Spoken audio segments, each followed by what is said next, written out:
Hello sir. Derrick, నువ్వు ఎక్కడున్నా వెంటనే కమిషనర్ ఆఫీస్కి రావాల్సి ఉంటుంది. నీతో అర్జెంటుగా నేను ఒక విషయం మాట్లాడాలి. Okay sir.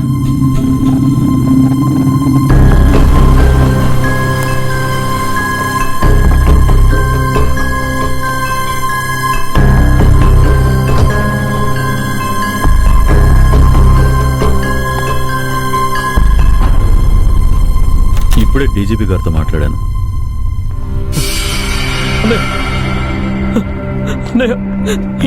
నాకే తెలీదన్నయ్య.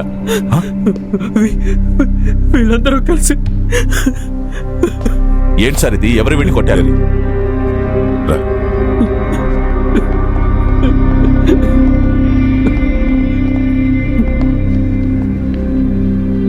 ఈ అమ్మాయి నీకు తెలుసా?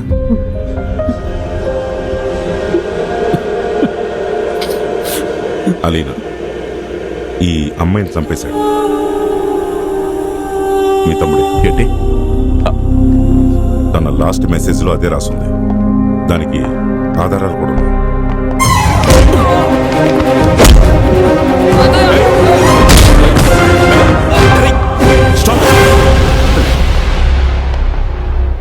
I am doing my duty.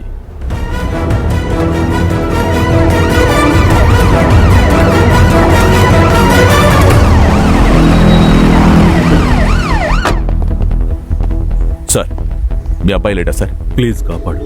నాకంటూ ఉన్నది వాడొక్కడే. దయచేసి ఎవరికీ చెప్పొద్దు. ఆ ఫారినర్స్ దాటి ఈ కేసులో నా కొడుకుని ఇన్వాల్వ్ చేయొద్దు.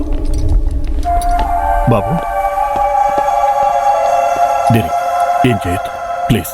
సారీ సార్, మీ అబ్బాయిని కస్టడీలోకి తీసుకోక తప్పట్లేదు. ఇది సెన్సేషనల్ కేసు అవ్వడంతో నాకు పైనుంచి చాలా ప్రెషర్ ఉంది సార్. మీ అబ్బాయి వాళ్ళ అబ్బాయి కలిసేసారి ప్లాన్ చేసింది. పైగా గోవా క్రిమినల్స్ కూడా ఇక్కడికి తీసుకొచ్చారు. దానికి ఎవిడెన్స్ కూడా ఉంది. Derek, please. వాళ్ళేదో తెలియక తప్పు చేశారు. వాళ్ళను వదిలే, నీకేం కావాలన్నా చేస్తాను. అయ్యో ప్లీజ్ అలా అనకండి సార్. నా డ్యూటీ నేను చేస్తున్నా. పైగా వీళ్ళ సావాసాలు కూడా బాలేవు సార్. వాళ్ళలో మార్పు రావాలి కదా.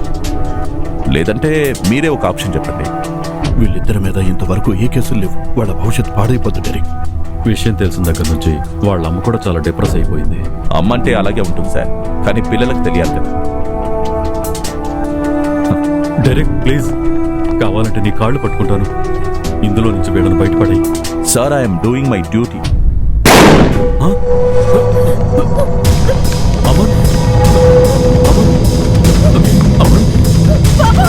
అమన్, అమన్,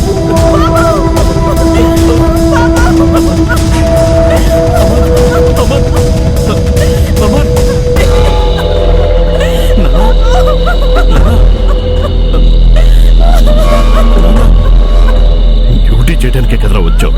చెయ్యరా, ఇప్పుడు చేయరా డ్యూటీ. వాళ్ళు పగ తీర్చుకుంటున్నారు. అది నా తమ్ముడు జీవితంతో.